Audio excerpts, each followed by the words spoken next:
The Book of Job, chapter 6. Oh, that my grief were fully weighed, and my calamity laid within it on the scales, for then it would be heavier than the sand of the sea. Therefore my worlds have been rash, for the arrows of the Almighty are within me. My spirit drinks in their poison. The terrors of God are arrayed against me.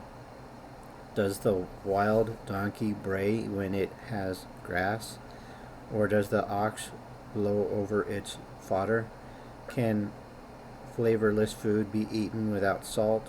Or is there any taste in the white of the in the white of an egg? My soul refuses to touch them. They are as loathsome food to me. Oh, that I might have my request, that God would grant me the thing that I long for, that I would please God to crush me, that he would lose his hand and cut me off. Then I would still have comfort with through in anguish. I would exult, he will not spare. For I have not concealed the words of the Holy One. The strength do I have that I should hope. And what is my end? That I should prolong my life. Is my strength the strength of stones, or is my flesh bronze? Is my help not within me? And is success driven from me? To whom is afflicted, kindness should be shown by his friend, even though he forsakes the fear of the Almighty. The brothers have dealt deceitfully like a book, like the stream of books that pass away, which are dark because of ice, and into which the snow vanishes. When it is warm, they cease to flow. When it is hot, they vanish from their place. The paths of their way turn aside. They grow nowhere and perish. The caravans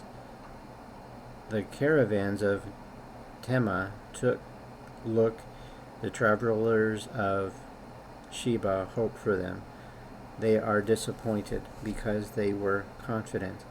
They come there and are confused, for now you are nothing. You see terror, you are afraid. Did I ever say, bring something to me, or offer a bribe for me from your wealth, or deliver me from the enemy's hands, or redeem me from the hand of the oppressor?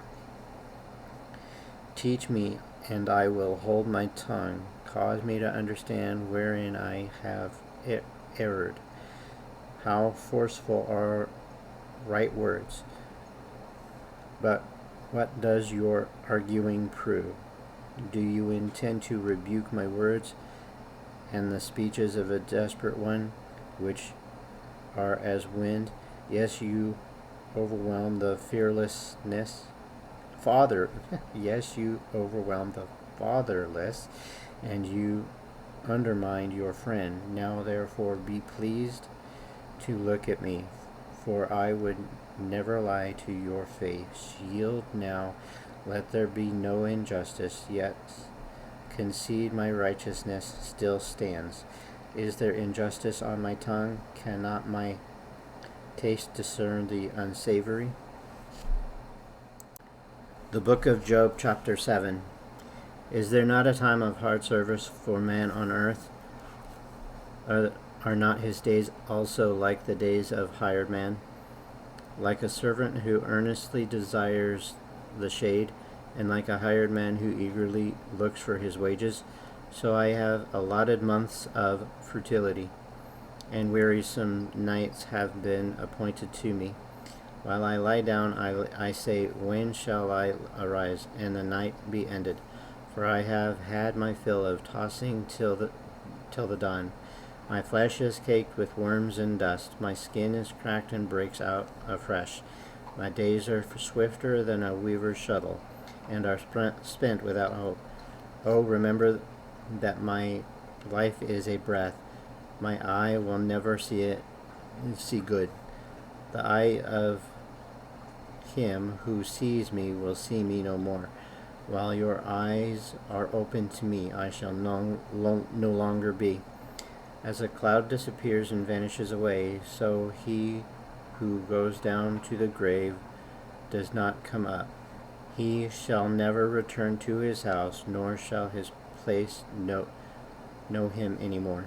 Therefore I will not restrain my mouth. I will speak in anguish of my spirit. I will complain in bitterness of my soul. Am I a sea or a sea serpent, that you set a guard over me? When I say my bed will comfort me, my couch will ease my complaint. Then you scare me with dreams and terrify me with visions, so that my soul chooses strangling and death rather than my body. I loathe my life. I would not live forever. Let me alone, for my days are but a breath. What is a man that you should exalt him, that you should set your heart on him, that you should visit him every morning and test him every moment? How long? Will you not look away from me and let me alone till I swallow my saliva? Have I sinned? What have I done to you, O watcher of men? Why have you set me as your target, so that I am a burden to myself? Why then do you not pardon my transgressions? Then take away my iniquity. For now I will lie down in the dust, and you will seek me diligently, but I will no longer be. The book of Job, chapter 8. Then Bildad the Shuhite answered and said, How long will you speak these things, and the words of your mouth be like a strong wind? Does God subvert judgment, or does the Almighty pervert justice? If your sons have sinned against him, he has cast them away for their transgression. If you would earnestly seek God and make your supplication to the Almighty, if you were pure and upright, surely now he would awake for you and prosper your rightful dwelling place. Though your beginning was small, yet your latter end would increase abundantly. For inquire, please, of the former age, and consider the things delivered by their fathers. For we are born yesterday and know nothing, because our days on earth are a shadow. Will they not teach you and tell you and utter words from their heart? Can the papyrus grow up without a marsh? Can the reeds flourish without water? While it is yet green and not cut down, it withers before any other plant. So are the paths of all who forget God, and the hope of the hypocrite shall perish, whose confidence shall be cut off, and whose trust is a spider web. He leans on his house, but it does not stand. He holds it fast, but it does not endure. He grows green in the sun, and his branches spread out in his garden. His roots wrap around the rock heap and look for a place in the stones. If he is destroyed from his place, then it will deny him, saying, I have not seen you. Behold, this is the joy of his way, and out of the earth others will grow. Behold, God will not cast away the blameless, nor will he uphold the evildoers. He will yet fill your mouth with laughing, and your lips with rejoicing. Those who hate you will be clothed with shame, and the dwelling place of the wicked will come to nothing. The book of Job, chapter 9. Then Job answered and said, Truly I know it is so. But how can a man be righteous before God? If one wishes to contend with him, he could not answer him with one out of 1,000. God is wise in heart and mighty in strength, who has hardened himself against him and prospered. He removes the mountains, and they do not know. When he overturns them in his anger, he shakes the earth out of its place, and its pillars tremble. He commands the sun, and it does not rise. He seals off the stars. He alone spreads out the heavens and treads on the waves of the sea. He made the bear Orion and the Pleiades and the chamber of the south. He does great things past finding out, yes, wonders without number.